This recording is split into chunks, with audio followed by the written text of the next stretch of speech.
Hari ni kita ada sebiji C-Class. Kita orang nak buat minor service hari ni. Jom kita start. Sementara kita pun nak buka airbox ni, kita suruh Helmi tolong checkkan bateri dekat belakang. Helmi, tolong check. Untuk Mercedes C-Class ni, bateri dia ada kat belakang bahagian bonet. Kita kena buka dulu bahagian belakang ni. Health dia 63, charging dia 377. Next kita nak check backpack dia. Okey, dalam 6mm 60%. Belakang dia pun cantik, 8mm 80%.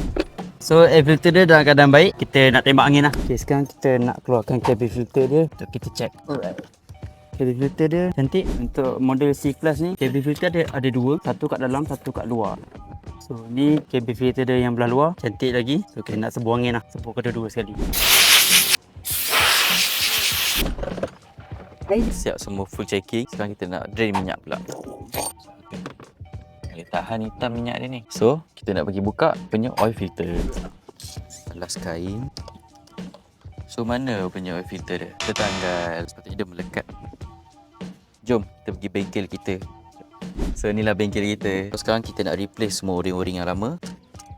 Kita kena baca bismillah dah. Dah terkeluar. Yang ketiga, tara. Sudah cabut. So kita ganti yang baru.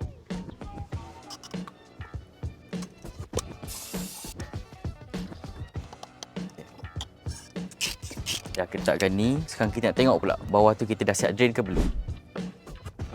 Okey, dah. Okey, spark plug dia, condition dia nampak dah gelap. Ada sikit mekah kat sini. Boleh recommend untuk customer untuk tukar lah. Sekarang kita nak isi dia punya minyak hitam plus minus dalam 6 ke 7 liter total. Kita pakai minyak 5W40 fully synthetic daripada Ninja AutoCAD. So sekarang dah settle. Sekarang kita nak diagnose. So far kita check on board diagnostic, semua okey lagi, tak ada masalah. So sekarang kita nak tampal stiker mileage. So kalau korang nak tahu harga untuk minor service C-Class ni, termasuk service, engine oil, oil filter, 20 point inspection dengan on board diagnostic, semuanya dalam RM700 saja. Termasuk kita datang sini sekali untuk service. So korang nak service minor atau major dekat rumah ke, kat office ke, Roger je Ninja AutoCAD.